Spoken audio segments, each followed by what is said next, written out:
Welcome to genic. तो इस lecture में मैंने जैसा पिछले लेक्चर में कहा था कि दोनों कपलिंग कैपेसिटर फाइनाइट वैल्यूज पे होंगे, तो दोनों की वजह से दो कट ऑफ फ्रीक्वेंसीज आएंगी। ओवरऑल ये second order high pass filter की तरह काम करेगा। तो ओवरऑल कट ऑफ फ्रीक्वेंसी क्या होगी जो यहाँ पे आपसे पूछा है फिल इन द ब्लैंक में। फिल इन द ब्लैंक के क्वेश्चन में यूनिट हमेशा चेक किया करो भरने से पहले, क्योंकि यूनिट के बेसिस पे मैग्नीट्यूड चेंज हो जाएगा। हर्ट्ज में पूछा है कि रेडियन पर सेकंड में पूछा है कि किलो हर्ट्ज में पूछा है। अलग अलग यूनिट के केस में मैग्नीट्यूड जो यहाँ भरा जाएगा, क्योंकि यहाँ केवल मैग्नीट्यूड भरोगे वो अलग अलग होगा, ठीक है ना। तो अब ध्यान से देखते हैं क्या होगा क्या नहीं होगा। इस क्वेश्चन को सॉल्व करने की कोशिश करते हैं। चूंकि अब इनपुट साइड में भी एक फाइनाइट कपलिंग कैपेसिटर और आउटपुट साइड में हमने देखा था पिछले लेक्चर में कि आउटपुट साइड के कैपेसिटेंस की वजह से जब हमें कट ऑफ फ्रीक्वेंसी निकालनी थी तो we need not to calculate the R pi NGM, therefore we need not to go for the DC analysis. हमें डीसी एनालिसिस करने की कोई जरूरत नहीं थी, है ना। लेकिन अब there is also the finite coupling capacitor CC1, it will offer a cutoff frequency, and as well as there is CC2, it will also offer a cutoff frequency. Then what will be the overall cutoff frequency? We are going to discuss in this lecture, ठीक है ना। तो इसको बना लो, खुद से solve करो, फिर आंसर दो, क्योंकि इसका जो कॉन्सेप्ट है I have already discuss in previous lectures, है ना, जो निकालने का तरीका है ओवरऑल, है ना। तो इस लेक्चर को देखते हैं, ठीक है, समझने की कोशिश करते हैं और करते हैं, सॉल्व करते हैं, ठीक ना बेटा। सॉल्व करने की कोशिश करते हैं, आ जाइए। तो पहले डीसी एनालिसिस करेंगे। फॉर डीसी कपलिंग कैपेसिटर की वैल्यू कुछ भी हो, for DC analysis it will always be open circuited, है ना। एसी एनालिसिस में जब इनकी फाइनाइट वैल्यू होती है तो आइडियल केस हम नहीं ले पाते, इनका शॉर्ट सर्किट नहीं कर पाते और इनकी वजह से कट ऑफ फ्रीक्वेंसी आती है, ठीक है ना। तो अब देखो यहाँ ओपन सर्किट कर दिया कैपेसिटर्स को, और जो एसी सोर्सेज हैं for DC model will be replaced by their internal resistances. तो ऑब्वियसली ये ओपन होके इस पार्ट को पूरा डिस्कनेक्ट कर दिया इस बीजेटी से, ये ओपन होके इसको पूरे राइट हाफ को डिस्कनेक्ट कर दिया, बची ये सर्किटरी केवल, और इसमें केवल डीसी सोर्स और रेजिस्टेंसेज हैं, तो यही डीसी मॉडल आपका हो गया। अगर इस मॉडल में बचे हुए मॉडल में आपका कोई एसी सोर्स होता तो उसको उसके इंटरनल रेजिस्टेंस से रिप्लेस कर देते। तो पहले DC operating point find out करते हैं। क्यों ये क्यों जरूरी है? क्योंकि जो इनपुट कैपेसिटेंस CC1 जब फाइनाइट होता है तो उसकी वजह से जब कट ऑफ फ्रीक्वेंसी निकालनी होती है तो आर पाई की जरूरत पड़ती है आर इक्विवेलेंट फाइंड आउट करने में। इसीलिए आर पाई निकालने के लिए ऑब्वियसली आपको डीसी एनालिसिस करके ICQ निकालना पड़ेगा, IBQ निकालना पड़ेगा, ना। That's why we are doing the DC analysis. This is nothing but 4 kilo, है ना। ये देखो क्या हो गया, ये है बचा हुआ डीसी मॉडल, ठीक है। और ऑब्वियसली एम्पलीफायर की तरह काम कर रहा है तो ये ऑन तो होगा ही और एक्टिव रीजन में होगा। और अगर ये ऑन है और एक्टिव रीजन में तो ऑब्वियसली इसका base emitter junction properly forward बायस होगा, तभी ये ऑन होता है ना। और ऑन होके दो रीजन में जा सकता है, एक्टिव और सैचुरेशन, लेकिन ये एम्पलीफायर की तरह हमें यूज करना है। That's why it will be bias such that it will be in active region. ये ऑन होके कहां किस रीजन में होगा? एक्टिव रीजन में होगा, है ना। तो ये सब चीजें हम अज्यूम कर सकते हैं ना। तो ये है 465 किलो ओम, ठीक है ना। ये 4 किलो ओम है। और जब emitter base junction properly forward bias है तभी ये ऑन होता है ना। तो ये ऑन है प्रॉपर्ली, यानी कि emitter base junction properly forward bias है। When emitter base junction is properly forward bias it is replaced by, this is a PN junction, it is replaced by कितने वोल्ट की बैटरी से? BB active volt की battery से replace होगा with positive end of battery on P side and negative end of battery on N side. तो NPN transistor ये है, क्योंकि आउटवर्ड डायरेक्टेड करंट दिखाया तो ये NPN ट्रांजिस्टर है। N है इमिटर, बेस है P, जो PN junction emitter base junction वाला उसमें बेस है P और इमिटर है N। तो 0.7 वोल्ट की बैटरी से जब रिप्लेस करेंगे PN जंक्शन को तो 0.7 वोल्ट की बैटरी लगाएंगे, उसका पॉजिटिव इंड होगा B साइड में बेस इंड पे और P साइड में, और P साइड में ही बेस इंड है, और उसका माइनस इंड होगा इमिटर साइड में, है ना, क्योंकि इमिटर साइड है N इंड। समझ में आ गई। अब हम एक्टिव रीजन में अगर ट्रांजिस्टर है तो base emitter loop is sufficient to find out all the currents, all the operating points. एक ही लूप सफिशिएंट होता है and we can use all the current relations. IC is equal to beta IB, I is equal to beta plus on IB when we are assuming that this transistor is in active region, and definitely it will be in active region because we are using this circuit as an amplifier, ठीक है ना। तो अब move करते हैं base emitter loop में, beta 100 है और करंट फाइंड आउट करने की कोशिश करते हैं। ये 10 वोल्ट, ठीक है, यहाँ पे करंट बेस से जो करंट इन करती है वही IB होती है, कलेक्टर से जो करती है IC, और ये दोनों मिलके यहाँ बाहर की तरफ करंट क्या आती है I। तो यहाँ से भी अगर IB है तो ऊपर से भी कितनी करंट है IB, है ना। ठीक है, तो अब ये सारी चीजें डीसी एनालिसिस मैंने EDC के क्रैश कोर्स में बीजेटी वाले पार्ट में डीसी एनालिसिस आप बीजेटी में बहुत अच्छे से करा है, वहां से कर लेना। देन ये जितना एम्पलीफायर का पोर्शन पढ़ा रहा हूं आपको बहुत अच्छे से समझ में आएगा, ठीक है ना। तो प्लस माइनस यहां से जब मूव करना शुरू करेंगे तो ऑब्वियसली IB प्लस माइनस यहाँ है, तो प्लस माइनस क्या हो जाएगा माइनस 465 IB। मैं करंट को मिली एम्पियर में ले रहा हूँ, रेजिस्टेंस को किलो में और वोल्टेज को वोल्ट में, हमेशा यही आएगा, है ना।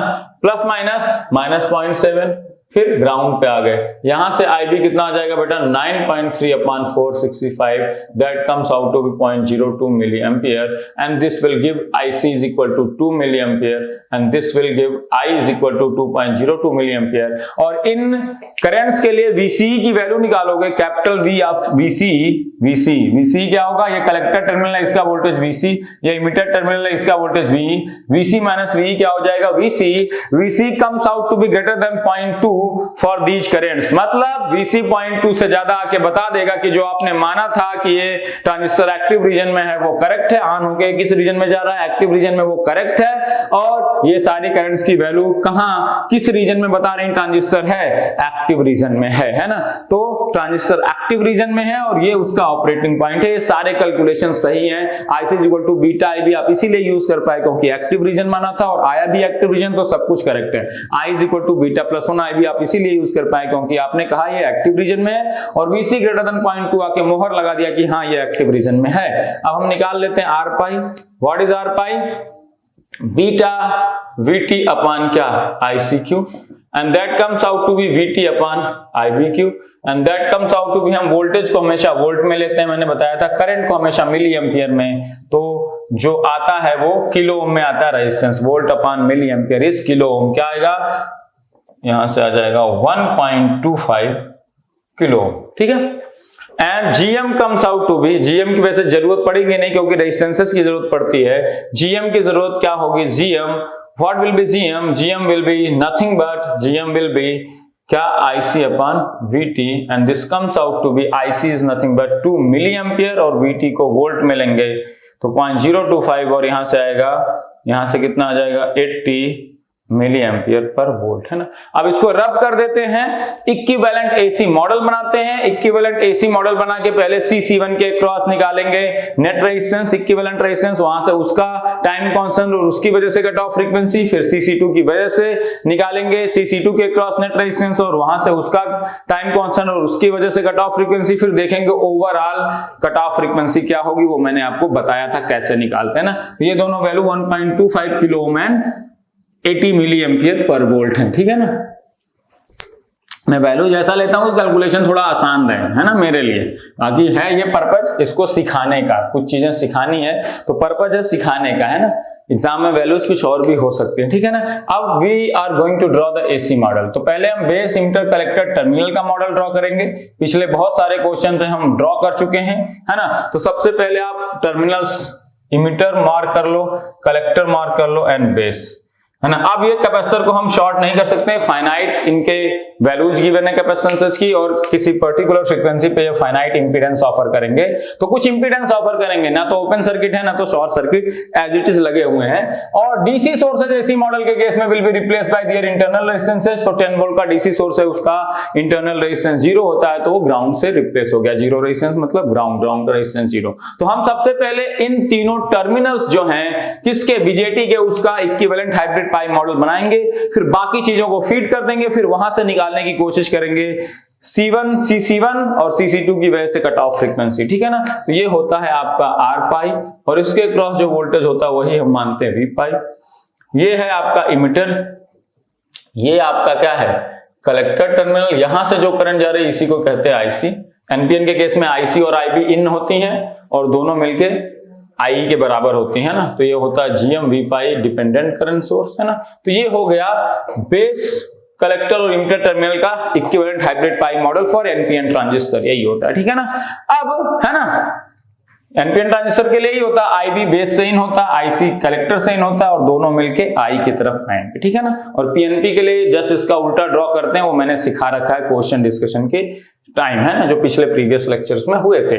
अब बाकी चीजों को फिट करते हैं। कलेक्टर और ग्राउंड के बीच में एक आरसी रेजिस्टेंस लगा है, लगा देते हैं। कलेक्टर और ग्राउंड के बीच में क्या लगाना है, एक आरसी रेजिस्टेंस लगा दिया, आरसी, है ना, और ये that is nothing but 4 kilo ohm का लगा दिया, ठीक है। फिर कैपेसिटर से एक लगा है, कैपेसिटर के टर्मिनल को एक्सटेंड किया, एक लगा है, क्या यही तो लगा है, कैपेसिटर और ग्राउंड के बीच में लगा दिया एक 4 किलो ओम। फिर कैपेसिटर के एंड को एक्सटेंड किया, एक CC2 लगा है, CC2। फिर कैपेसिटर के दूसरे एंड और ग्राउंड के बीच में 1 किलो ओम, कैपेसिटर का दूसरा एंड लिया और ग्राउंड लिया, उसके बीच में क्या लगा है, this is nothing but 1 kilo ओम लगा है, ठीक है ना। और यहीं से ले रहे हैं प्लस माइनस V0 आउटपुट, है ना। इसी 1 किलो ओम के अक्रॉस जो वोल्टेज है वही plus minus V0 output voltage है, ठीक है ना। ये आउटपुट में बता दिया। इमीटर ग्राउंडेड है, इमीटर को हम ग्राउंडेड कर देते हैं। फिर बेस और ग्राउंड के बीच में लगा है 465 किलो ओम, वो बना देते हैं, 465 किलो ओम लगा है, ये बना दिया। फिर बेस से एक्सटेंड हुआ एक लाइन और वहां से जुड़ा है कैपेसिटर, कैपेसिटर को जोड़ दिया CC1 जिसकी वैल्यू 5 माइक्रोफेरेड है और CC2 की वैल्यू 10 माइक्रोफेरेड है। फिर वहां से एक लगा है RS CC2 के दूसरे एंड से लगा एक 100 ओम का रेजिस्टेंस, या इसी को मैं 0.1 किलो ओम कह सकता हूं क्योंकि रेजिस्टेंस हर जगह मैंने किलो ओम में लिया है। फिर इसके दूसरे एंड से लगा है VI, है ना, अभी मैं मिटा देता हूं, और VI का दूसरा एंड लगा है ग्राउंड से, है ना, CRVI, ठीक है ना। ये बन गया, ये मेरी सर्किटरी बन गई।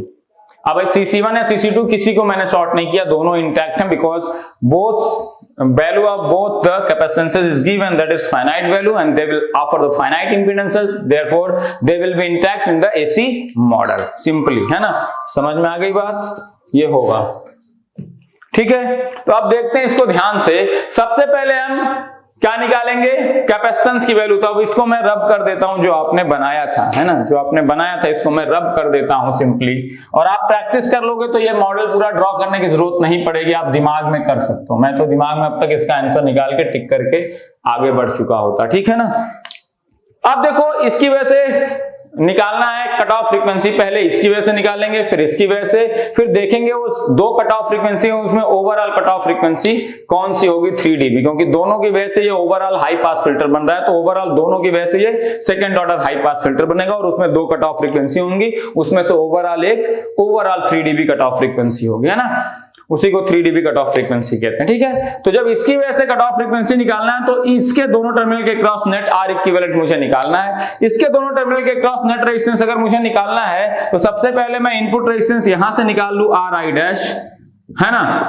बेस टर्मिनल और ग्राउंड के बीच में पूरे राइट हाफ का नेट रेजिस्टेंस कितना दिख रहा है वो मैं निकाल लूं, तो पूरे राइट हाफ को हटा के बेस और ग्राउंड के बीच में मैं RI डैश कैलकुलेट कनेक्ट कर दूंगा। उसके बाद मैं फिर पूरा इनपुट में एक रेजिस्टिव सर्किट हो जाएगी। फिर कैपेसिटर CC1 के टर्मिनल के क्रॉस मैं नेट रेजिस्टेंस R इक्विवेलेंट निकाल लूंगा और उसके बाद टाइम कांस्टेंट, उसके बाद कट ऑफ फ्रीक्वेंसी। अब देखो यहां से मुझे RI डैश देखना है, तो यहां से RI डैश देखने का क्या मतलब, इस टर्मिनल और ग्राउंड के बीच में पूरे राइट हाफ का नेट रेजिस्टेंस कितना दिख रहा है, और ये निकालने के लिए मैं इस टर्मिनल का वोल्टेज जहां से देखना है, जहां से आप RI डैश निकालते हो तो क्या होता है ना, RI डैश यहां से देख रहे हो ये R पाई के बराबर होगा। मैं निकाल के दिखा देता हूं, कुछ लोगों को डाउट होने लगता है ना।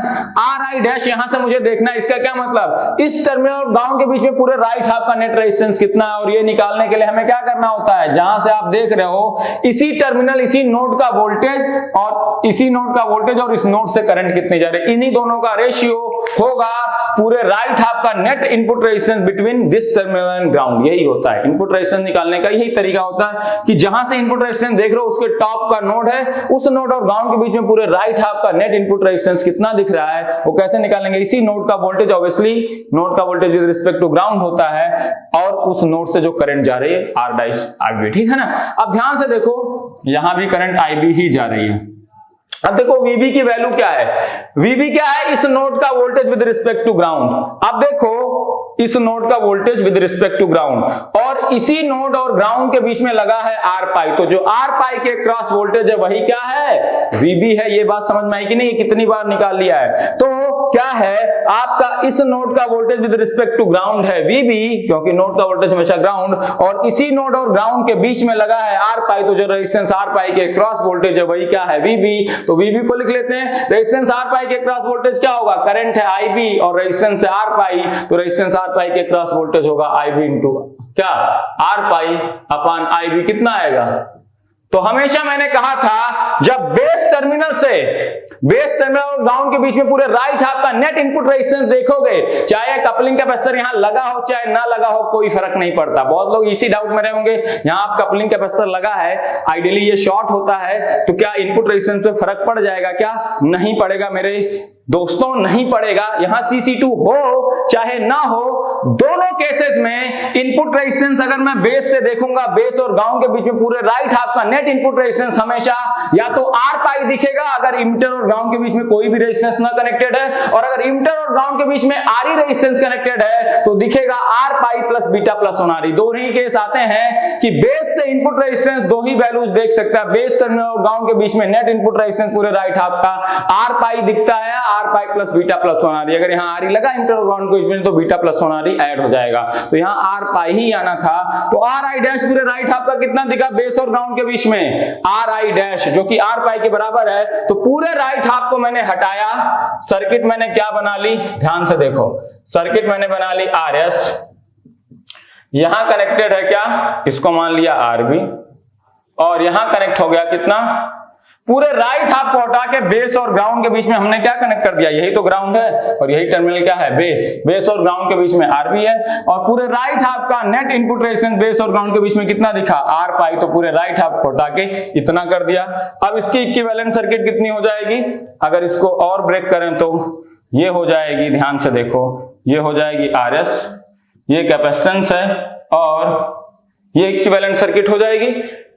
इस नोड और इस नोड के बीच में RB लगा, इसी नोड और इन दोनों नोड के बीच में एक R पाई, तो इन दोनों नोड के बीच में नेट रेजिस्टेंस कितना हो गया, RB पैरेलल R पाई, दोनों पैरेलल में है, तो दोनों को हटा के एक नेट रेजिस्टेंस RB पैरेलल है। इन दोनों नोड के बीच में RB भी लगा, इन्हीं दोनों नोड के बीच में R पाई, तो अब इन दोनों नोड के बीच में दो रेजिस्टेंस हटा के इनका इक्विवेलेंट रेजिस्टेंस, पैरेलल में इक्विवेलेंट रेजिस्टेंस कितना, RB पैरेलल R पाई, तो इन दोनों नोड के बीच में एक सिंगल रेजिस्टेंस आ गया, RB पैरेलल R पाई। ठीक है, अब देखो हमें क्या निकालना है, कैपेसिटर के जो दोनों टर्मिनल्स हैं, नोड्स हैं, दो टर्मिनल जिन दोनों के बीच में कैपेसिटर कनेक्टेड है, इन दोनों टर्मिनल के बीच में इक्विवेलेंट रेजिस्टेंस कितना है, वो हो जाएगा R इक्विवेलेंट, और उसी से मल्टीप्लाई करने के कैपेसिटर को R इंटू C करके हम निकाल लेंगे R इक्विवेलेंट इंटू CC1 करके टाइम कांस्टेंट, और टाइम कांस्टेंट का रिवर्सल हो जाएगा cut off frequency due to this capacitance CC1। तो कैपेसिटर के जो दो टर्मिनल हैं, उन टर्मिनल के क्रॉस अब नेट थेवेनिन रेजिस्टेंस कितना होगा, वो होगा R इक्विवेलेंट, ये हमेशा याद रखना। तो अब इन दोनों टर्मिनल के बीच में मुझे जो ये सर्किट बची है इसका थेवेनिन रेजिस्टेंस निकालना है, तो कैसे करते हैं, सारे इंडिपेंडेंट सोर्सेज को रिप्लेस करो उनके इंटरनल रेजिस्टेंसेस से, तो ये एक इंडिपेंडेंट सोर्स है VI, इसका इंटरनल रेजिस्टेंस 0, तो ये हो गया। अब बताओ इन दोनों टर्मिनल के रिस्पेक्ट में ये RB पैरेलल R पाई और RS किसमें है, पैरेलल में नहीं सीरीज में है बेटा, ध्यान रखना। तो R इक्विवेलेंट कितना आया, RS plus RB parallel R पाई आ गया। ठीक है, तो कट ऑफ फ्रीक्वेंसी सिंपली कितनी हो गई, पहली ओमेगा L1 कह देता हूं ड्यू टू CC1, 1 अपान क्या, 1 अपान R इक्विवेलेंट इंटू CC1। इसको कैलकुलेट कर लेते हैं बेटा, क्योंकि दोनों वैल्यूज को हमें कंपेयर करना है, दोनों वैल्यूज को कंपेयर करना है। RB पैरेलल R पाई पहले निकालते हैं, RB पैरेलल R पाई कितना हो जाएगा, RB 465, R पाई कितना निकाला था बेटा, R पाई कितना आया था, GM आया था 80 और R पाई आया था 1.25, है ना। तो निकालते हैं 465 मल्टीप्लाइड बाई 1.25 डिवाइडेड बाई 466.25 है ना, तो ये आ रहा है 1.246, मतलब RB पैरेलल R पाई की वैल्यू है अप्रोक्सीमेटली 1.25 किलो ओम ही। ऐसा क्यों आ रहा है, 1.246 आ रहा है, ऐसा क्यों आ रहा है, एक रेजिस्टेंस R पाई 1.25 और एक रेजिस्टेंस 465 बहुत हाई है, तो दो पैरेलल रेजिस्टेंस का कॉम्बिनेशन, और अगर एक उसमें बहुत हाई हो जाए तो जो स्मॉल होता है बहुत उसी के आसपास ही आता है। ऑब्वियसली पैरेलल रेजिस्टेंस का कॉम्बिनेशन दोनों रेजिस्टेंस का जो लोवेस्ट होता है उससे भी लो आता है, इसीलिए ये 1.246 आया है। और ये बहुत करीब है किसके, 1.25 के, क्योंकि एक रेजिस्टेंस बहुत हाई अगर हो जाए तो ओवरऑल पैरेलल कॉम्बिनेशन का नेट रेजिस्टेंस जो स्मॉलर वन वाला होता है उसी के पास होता है, उससे स्लाइटली लेसर होगा। क्यों? क्योंकि पैरेलल कॉम्बिनेशन में जो इक्विवेलेंट रेजिस्टेंस होता है, जो पैरेलल कॉम्बिनेशन में जितने रेजिस्टेंसेज हैं उनका जो सबसे लोवेस्ट रेजिस्टेंस होता है उससे भी लो आता है ना। ये सारी चीजें आप नेटवर्क में पढ़ते हो, है ना। तो आप देखो R इक्विवेलेंट कितना आ गया, RS की वैल्यू 0.1 किलो ओम है तो ये आएगा 1.36 kilo ohm. RS 0.1 kilo ohm है ना, RS की वैल्यू 100 ओम या 0.1 किलो ओम, तो 0.1 ऐड करेंगे 1.346 है ना, 356 नहीं 346 किलो ओम। अब यहां से निकालते हैं cut off frequency 1.346 kilo ohm, that is 10⁻³ ओम में बदल लेते हैं। फैरेड को, माइक्रोफैरेड को किस में बदल लेंगे, Cc1 5 माइक्रोफैरेड था और Cc2 10 माइक्रोफैरेड था, है ना। 5 था 10, 5 × 10⁻⁻6। यहां से निकाल लेते हैं आंसर, ये आएगा रेडियन पर सेकंड में, ये आएगा किसमें, रेडियन पर सेकंड में। बेटा कितना आ जाएगा, ये आ जाएगा 1 / 1.346 / 5, ये आ गया और 10⁻³ ऊपर जाएगा। ये रेडियन में आंसर अभी नोट कर लेते हैं 148.588 रेडियन पर सेकंड, बाद में हर्ट्ज में कन्वर्ट कर लेंगे, है ना। तो ओमेगा L1 आपका आ गया, Cc1 5 माइक्रोफैरेड है, मैं यहाँ पे लिखा ना हूं, Cc2 कितना है 10 माइक्रोफैरेड, ध्यान रखना, ठीक है ना। तो ओमेगा L1 आ गया आपका 148.588 रेडियन पर सेकंड, है ना। तो ये गलती बहुत लोग करते हैं कि इन दोनों टर्मिनल के बीच में RS और RB पैरेलल R पाई को पैरेलल में मान लेते हैं, जबकि वो सीरीज में है इन दोनों टर्मिनल के रिस्पेक्ट में, है ना। तो यहाँ पे कोई सोर्स लगाओगे, करंट पॉजिटिव इनसे निकलेगी और माइनस इन पे आके खत्म होगी, तो सेम ही करंट RS में फ्लो हुई, सेम ही RB पैरेलल R पाई में। तो इन दोनों टर्मिनल के रिस्पेक्ट में वो कैसे हैं, सीरीज में है, ध्यान रखना, पैरेलल मत कर देना बेटा, ठीक है ना। तो ये आ गया, ठीक है। अब हम निकालते हैं आउटपुट साइड वाले की वजह से, ठीक है ना।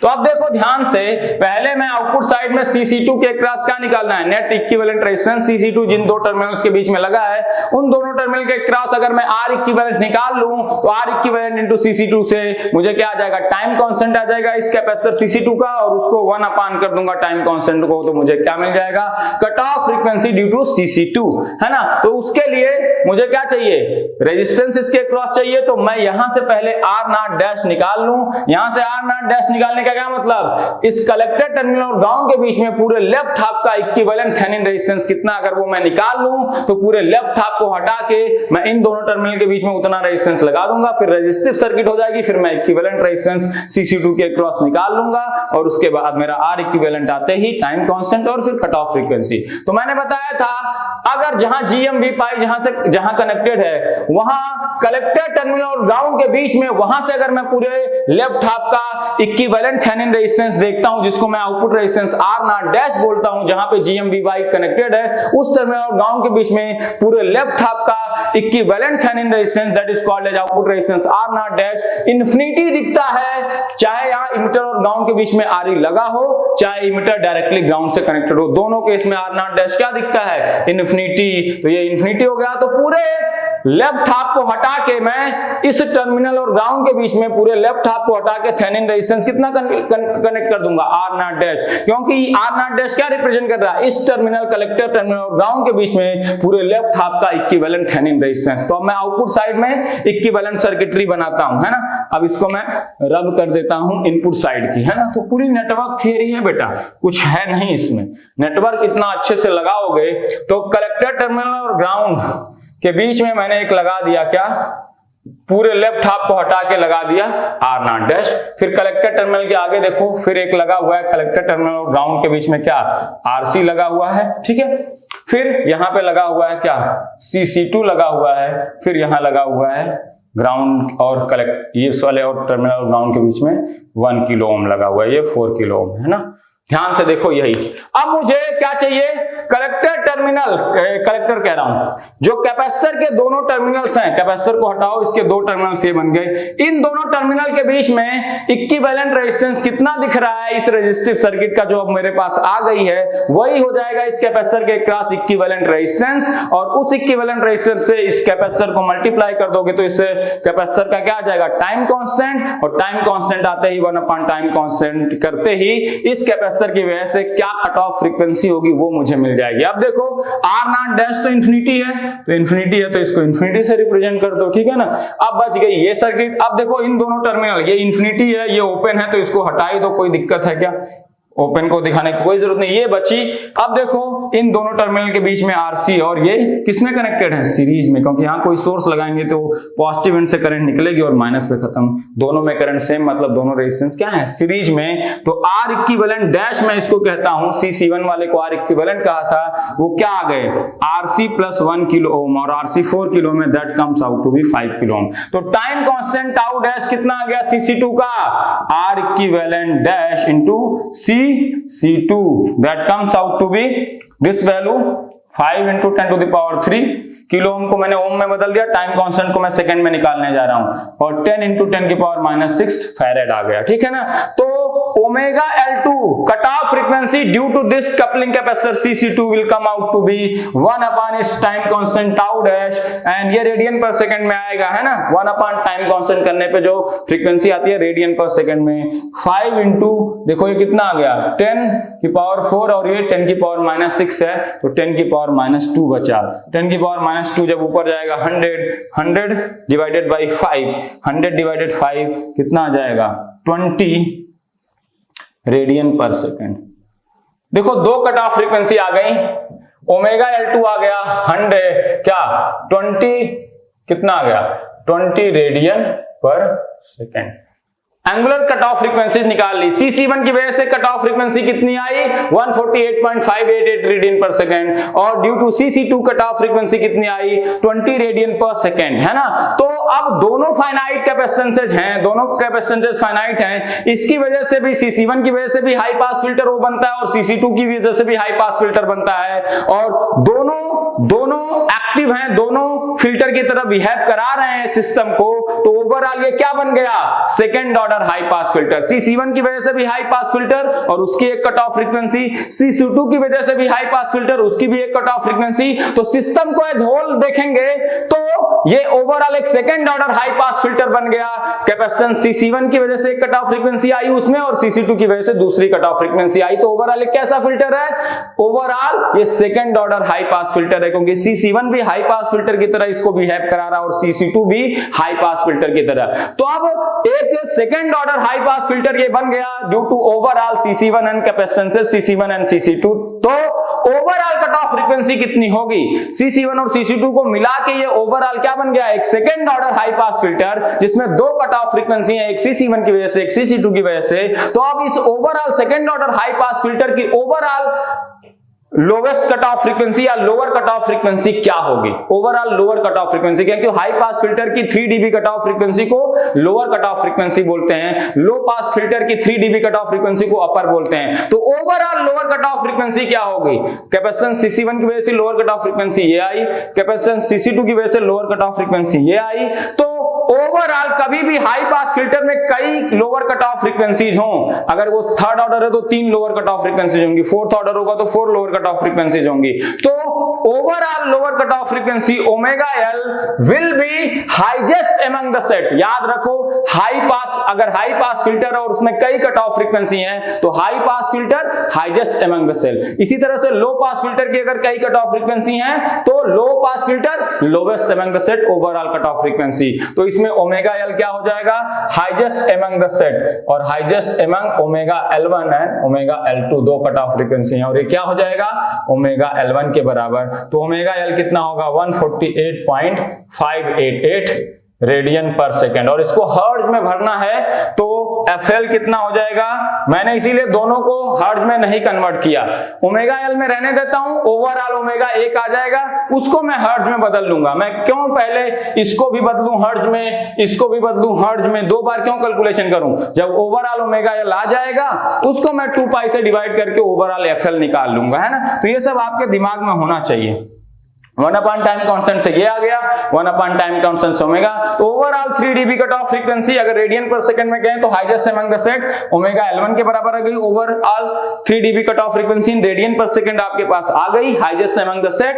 और अगर FL निकालना है हर्ट्ज में तो डिवाइड कर दो 2 पाई से, बता दो आंसर कितना आ जाएगा बेटा, कितना आ जाएगा 148.588 divided by 2 divided by pi, ये आंसर आ रहा है 23.648, दैट इज 23.65 हर्ट्ज आ गया, और यही आंसर आपका यहाँ फिल हो जाएगा 23.65 हर्ट्ज, है ना।